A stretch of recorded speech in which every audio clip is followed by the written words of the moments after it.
हरे कृष्णा। क्या आपके जीवन में कभी ऐसा हुआ है जब आपने कोई निर्णय ले लिया हो सकता है उस समय आपको उस निर्णय के विषय में संशय हो, लेकिन आगे जाकर आपको पता चले कि वास्तव में वो निर्णय सही लिया गया था और वह भगवान की ही इच्छा थी। जिस प्रकार एक दिग्गज के अंदर पजल्स अपने आप सेट हो जाते हैं, उसी प्रकार हमारे जीवन में कई बार ऐसा होता है कि हमारे जीवन के घटनाक्रम भगवान एक के बाद एक ऐसे जोड़ते जाते हैं जिसके विषय में हम कभी कल्पना भी नहीं कर सकते। ऐसा ही कुछ हुआ था एक बार गरुड़ जी के साथ और यमराज जी के साथ। जानना चाहते हैं वह कथा कौन सी थी? तो चलिए आज हम फिर एक बार आपके लिए लेकर आए हैं जगन्नाथ जी की विशेष कथा। एक ऐसी सुंदर दिव्य लीला जिसका श्रवण करके आपकी भगवान जगन्नाथ जी के प्रति श्रद्धा और भक्ति में अवश्य वृद्धि होगी। तो चलिए आने वाली रथ यात्रा के उपलक्ष्य में आज हम श्रवण करते हैं भगवान जगन्नाथ जी की एक और सुंदर मधुर लीला का। आइए आज की कथा आरंभ करते हैं। संगीत प्रशंसा, संगीत प्रशंसा, संगीत। जैसा कि आप सब जानते हैं, रथ यात्रा के एक दिन पहले जगन्नाथ जी मंदिर में दर्शन देने के लिए बाहर आते हैं। अब पहले 15 दिनों तक वे बीमार थे, इसलिए वे अपने भक्तों को दर्शन नहीं देते थे। लेकिन रथ यात्रा होने के एक दिन पहले वे अपने विशेष नव यौवन श्रृंगार वेश धारण करते हैं और उस समय में वे पहली बार यानी 15 दिनों के बाद सबसे पहले दर्शन देते हैं, और वह भी श्री मंदिर में जब भगवान का अनवसर यानी कि उनकी ज्वर लीला 15 दिन में समाप्त हो जाती है। तो उसके बाद अगले दिन जगन्नाथ जी अपने सुंदर नवस्वरूप के साथ विशेष नव यौवन श्रृंगार में अपने भक्तों को दर्शन देते हैं। लेकिन वैदिक परंपरा के अनुसार भगवान के इस नव यौवन श्रृंगार के दर्शन सबसे पहले सभी देवता गण करते हैं। प्रातः काल में जब भगवान का गर्भगृह खोला जाता है, उससे पहले ही सभी देवता गण आके भगवान के दर्शन करके चले जाते हैं। उसके बाद जब मंदिर के गर्भगृह खुलते हैं, फिर बाद में सभी भक्त भगवान के दर्शन करते हैं। अब गरुड़ जी के बारे में तो आप जानते ही हैं, वे हैं भगवान के शुद्ध भक्त और उनके विशेष वाहन। वे सदैव जगन्नाथ जी के सामने खड़े रहते हैं। जिस किसी भी क्षण जगन्नाथ जी आज्ञा दे उसी क्षण वे उनकी सेवा के लिए तैयार रहते हैं। क्या पता भगवान को कब कोई भक्त पुकार ले और उन्हें उनके साथ जाना पड़ जाए। तो इस प्रकार गरुड़ जी सदैव भगवान के सामने खड़े रहते हैं। तो अब एक बार क्या हुआ कि ऐसा ही एक विशेष अवसर था जब 15 दिन बाद भगवान जगन्नाथ जी बीमार होकर ठीक हो गए थे। उस दिन रात्रि में उनका विशेष श्रृंगार किया गया और सभी देवता गण उनके दर्शन करने के लिए आ रहे थे, और यह बहुत ही प्रातः काल का समय था। सभी देवता गण एक के बाद एक आकर भगवान के दर्शन कर चुके थे।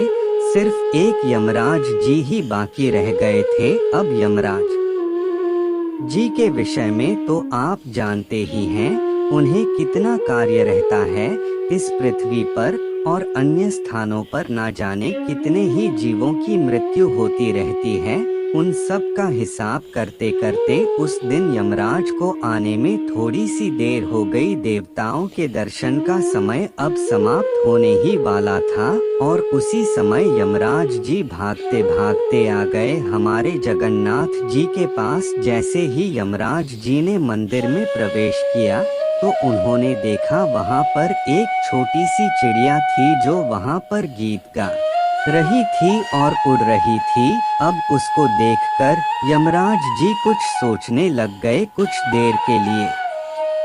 यमराज जी वहां पर खड़े रहे। उन्होंने उस चिड़िया की ओर ध्यान से देखा, कुछ क्षण तक कुछ सोचा और फिर भगवान के दर्शन करने के लिए जल्दी से गर्भगृह के पास जाने लग गए। अब यमराज जी की इस चेष्टा को गरुड़ जी ने देख लिया। उन्हें यमराज जी पर कुछ संशय हुआ। गरुड़ जी अपने आप ही सोचने लगे, अरे आज यह यमराज जी इस छोटी सी चिड़िया की तरफ ऐसे क्यों देख रहे थे? जरूर कुछ ना कुछ बात है। इस यमराज जी ने इस छोटी सी चिड़िया पर अपनी दृष्टि डाल दी है।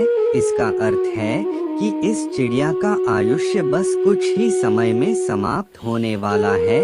मुझे लगता है कि यह पक्षी अब बहुत जल्द मारा जाएगा और यमराज जी इसको लेकर यमपुरी चले जाएंगे। अब जैसा कि आप सब जानते हैं, गरुड़ जी पक्षीराज हैं, सभी पक्षियों में श्रेष्ठ और उन सबके राजा। तो अब इस छोटी सी चिड़िया की ऐसी दयनीय स्थिति को देखकर गरुड़ जी को उस पर करुणा आ गई। वे इसकी सुरक्षा को लेकर चिंतित हो गए और फिर गरुड़ जी ने उस चिड़िया की सुरक्षा का भार अपने आप पर लेते हुए सोचा कि मुझे ही कुछ ना कुछ अवश्य करना चाहिए। मुझे इस छोटी सी चिड़िया को सुरक्षा अवश्य प्रदान करनी चाहिए और उसे यमराज जी के हाथों से बचाना चाहिए, क्योंकि गरुड़ जी जानते थे कि जैसे ही यमराज जी भगवान के दर्शन करके वापस आएंगे, उसी क्षण वे इस चिड़िया के प्राण भी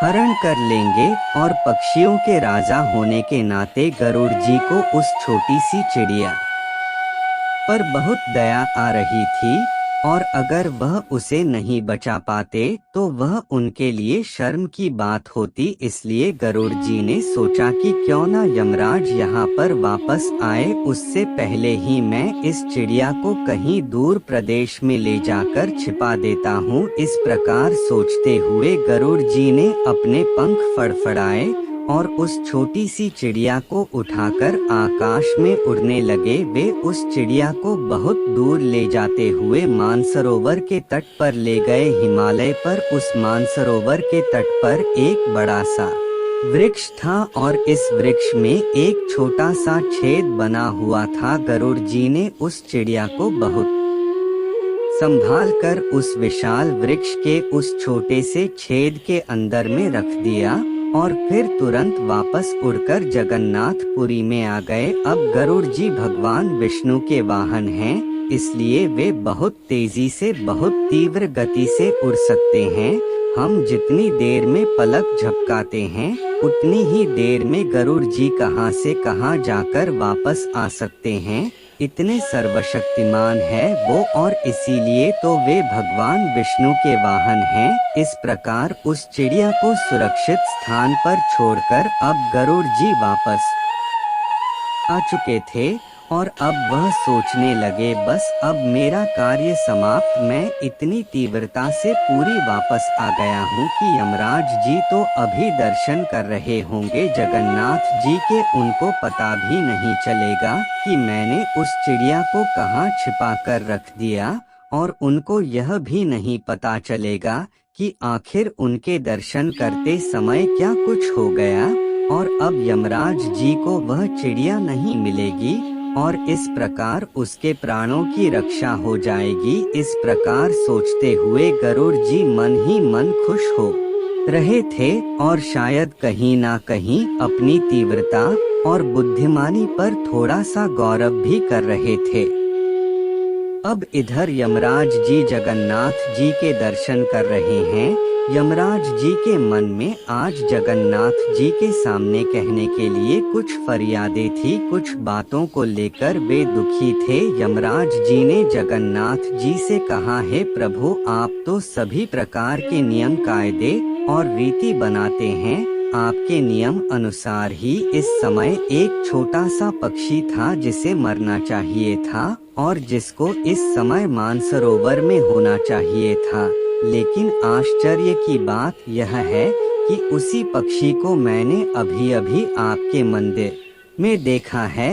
आपके भक्त और आपके वाहन गरुड़ जी उसे सुरक्षा प्रदान कर रहे हैं। अगर आपकी उपस्थिति स्थिति में ही ऐसी चीजें होती रहेंगी, तो फिर बाकी जगह पर क्या होगा? प्रभु, मेरे नियम और गणना के अनुसार इस समय उस पक्षी को मानसरोवर में होना चाहिए था और वहीं पर उसे मरना चाहिए था। यमराज की यह बात सुनकर जगन्नाथ जी मुस्कुराने लगे और उनसे कहा, हे यमराज, आप फिक्र मत कीजिए, सब कुछ मेरे द्वारा बनाए गए नियम अनुसार ही होगा। अगर आपकी गणना के अनुसार उस पक्षी को मानसरोवर में जाकर अपना शरीर त्यागना लिखा है, तो ऐसा ही होगा। चिंता मत कीजिए। अब जगन्नाथ जी की यह बात सुनकर यमराज जी और चिंता में पड़ गए। यमराज जी ने जगन्नाथ जी से कहा, लेकिन प्रभु, ऐसा कैसे हो सकता है? इस पक्षी को अभी अभी मैंने आपके मंदिर में देखा। जब मैं मंदिर में प्रवेश कर रहा था, उसी समय मैंने उस छोटी सी चिड़िया को यहाँ पर घूमते हुए, उड़ते हुए और गाते हुए देखा है। अब वो छोटी सी चिड़िया को यहाँ से लेकर मानसरोवर तक जाने में इतना लंबा समय लगेगा, इतने दूर के स्थान पर वो कैसे पहुँच पाएगी? लेकिन हमारे नियम के अनुसार इस समय उसे मानसरोवर के तट पर एक वृक्ष के अंदर सांप द्वारा डंक मार के उसे मारा जाना था। मुझे समझ नहीं आ रहा है कि यह सारी घटनाएं कैसे संभव हो सकती हैं। यह सुनकर जगन्नाथ जी फिर से मुस्कुराए। उन्होंने यमराज जी से कहा, यमराज जी, चिंता मत कीजिए, मेरा विश्वास कीजिए, सब कुछ मेरी इच्छा अनुसार ही हो रहा है। इस संपूर्ण चराचर जगत में अगर एक पत्ता भी हिलता है तो वह मेरी इच्छा से हिलता है और मेरी इच्छा को कोई भी बदल नहीं सकता। जगन्नाथ जी के मुख से यह सब सुनकर अब यमराज जी का सिर घूमने लगा था। उन्हें समझ नहीं आ रहा था कि यह सब चीजें आखिर कैसे संभव हो सकती हैं। एक पक्षी जो कि इस समय सांप के डंक मारने से मरने वाला था, उसकी यही नियति थी और वह भी मानसरोवर के तट पर वह इस समय मंदिर में बैठा हुआ है। उसकी मृत्यु फिर कैसे हो सकती है? और वह भी कुछ ही सेकंड में। यह छोटा सा पक्षी यहाँ से लेकर मानसरोवर की यात्रा कैसे तय कर सकता है? यमराज जी को कुछ भी समझ नहीं आ रहा था। आखिर उन्होंने हार मानी, भगवान की बात स्वीकार कर ली और फिर जगन्नाथ जी को प्रणाम करके वे मंदिर से बाहर आने लगे। बाहर आकर यमराज जी ने उस पक्षी को देखा। वह उसे ढूंढने लगे, लेकिन उसे वह पक्षी कहीं नहीं मिला। अब गरुड़ जी पीछे बैठे हुए मंद मंद मुस्कुरा रहे थे। आखिर उन्होंने उस चिड़िया की जान जो बचा ली थी। और फिर मन ही मन हंसते हुए गरुड़ जी ने यमराज जी से पूछा, मानो वह कुछ जानते ही ना हो। गरुड़ जी ने कहा, अरे यमराज जी, आप किसे ढूंढ रहे हैं? क्या आप अभी भी उस छोटी सी चिड़िया को ढूंढ रहे हैं जिसे आप मारना चाहते थे? यह सुनकर यमराज जी ने मुस्कुराते हुए कहा, हाँ गरुड़ जी, मैं उसी पक्षी को ढूंढ रहा हूँ। जब मैं यहाँ पर आने की तैयारी कर रहा था, उस समय मैंने इस पक्षी को यहाँ उड़ते हुए, चहचहाते हुए देखा था, लेकिन मेरे नियम और गणना अनुसार उसकी मृत्यु मानसरोवर के अंदर एक देवदार वृक्ष के भीतर होने वाली थी, क्योंकि भगवान ने उसकी नियति ऐसी ही लिखी थी कि इसी समय पर उस पक्षी की सांप के डसने से मृत्यु हो जाएगी। लेकिन जब मैं यहाँ पर आया तो मैंने देखा कि यह छोटा सा पक्षी तो यहाँ पर घूम रहा है, और इतना छोटा सा पक्षी इतनी दूर की यात्रा इतने कम समय में कैसे करेगा? इसलिए मुझे उसे देखकर आश्चर्य हो रहा था। कुछ ही समय में उसकी मृत्यु होने वाली थी, लेकिन फिर भी वह पक्षी यहाँ पर था। तो इसलिए अब मैं थोड़ा सा चिंतित हो रहा हूँ कि आखिर भगवान के नियम कैसे लागू होंगे। उस पक्षी की मृत्यु का समय आ चुका है। बिल्कुल इसी क्षण उसकी मृत्यु होने वाली थी। एक सांप आकर उसे डसने वाला था और वह भी मानसरोवर के तट पर एक विशाल वृक्ष के अंदर छोटे से बिल में। जब यमराज जी यह पूर्ण वृतांत सुना रहे थे, उस समय गरुड़ जी के मन में अपनी बुद्धिमत्ता को लेकर जितना भी गौरव था वह सारा धराशायी हो रहा था। और आखिर गरुड़ जी इस बात को समझ गए कि उन्होंने इतना प्रयास करके, इतनी मेहनत करके उस पक्षी को मंदिर से ले जाकर मानसरोवर में रखा, वह सिर्फ उसकी मृत्यु के स्थान पर पहुंचाया है। उन्होंने उस पक्षी की रक्षा नहीं की, अभी तो उस चिड़िया को उसके मृत्यु के स्थान पर छोड़कर आए हैं। उनको लग रहा था कि वह यमराज जी से ज्यादा कर्तव्यनिष्ठ हैं। उनको अब इस बात का अफसोस हो रहा था कि काश अगर मैं उस चिड़िया को यहीं पर रहने देता तो वह पक्षी बच जाता, लेकिन भगवान की इच्छा और उनका आयोजन इतना मजबूत होता है कि उसमें कोई भी कुछ भी हस्तक्षेप नहीं कर सकता। और इस प्रकार उस छोटी सी चिड़िया को यहाँ से मानसरोवर ले जाकर गरुड़ जी ने वास्तव में भगवान की इच्छा को पूरा करने में सहायता की थी। और जैसे ही गरुड़ जी यह सब सोच रहे थे, उस समय उन्हें अपनी निम्नता का अनुभव हुआ। वे मन ही मन भगवान को प्रणाम करने लगे। आश्चर्य और अहो से जैसे ही उन्होंने जगन्नाथ जी के सामने देखा तो जगन्नाथ जी उनके सामने देखकर मंद मंद मुस्कुरा रहे थे। और फिर गरुड़ जी ने दंडवत प्रणाम जगन्नाथ जी को अर्पित किए। आखिर संपूर्ण सृष्टि के नियंता वे ही तो हैं, उनकी इच्छा के विरुद्ध क्या ही हो सकता है। और यही थी हमारी आज की विशेष जगन्नाथ जी की कथा। आशा है आज की कथा आपको अच्छी लगी होगी। और क्या आपके जीवन में कभी ऐसा कोई अनुभव हुआ है? आपको अगर हाँ तो उसे हमारे साथ साझा कीजिए। नीचे कमेंट बॉक्स में अपना एक्सपीरियंस आप शेयर कर सकते हैं। भगवान जगन्नाथ जी की लीलाएं और उनकी कथाएं अत्यंत दिव्य होती हैं, इसलिए इन कथाओं को निरंतर श्रवण करते रहना चाहिए। अगर यह कथा सुनकर आपको अच्छा लगा है तो उसे अपने मित्रों और परिवारजनों को भी शेयर कर दीजिए। इस कथा के वीडियो को लाइक कीजिए, ज्यादा से ज्यादा अपना प्यार दीजिए। और अगर अभी तक नहीं किया है तो इस चैनल को सब्सक्राइब करके रखिए, क्योंकि हम इस उपदेशाकम चैनल पर वैदिक ग्रंथों से लिए गए प्रमाण कथाएं ही सुनाते हैं। कोई तथाकथित मन खड़ंत मानसिक कल्पना वाली कथाएं कभी नहीं लेकर आते हैं। तो इसलिए अगर इस कार्य में आप हमारा सहयोग देना चाहते हैं, आने वाली कथाओं को बनाने में सहायता करना चाहते हैं, तो स्क्रीन पर दिए गए नंबर पर अपना आर्थिक योगदान भेज सकते हैं।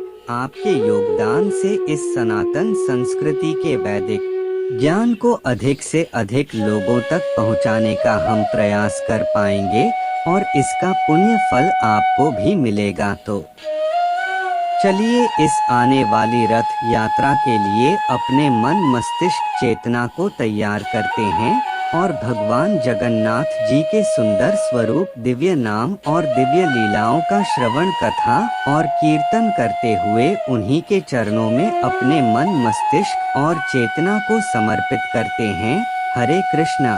संगीत तुम संगीत।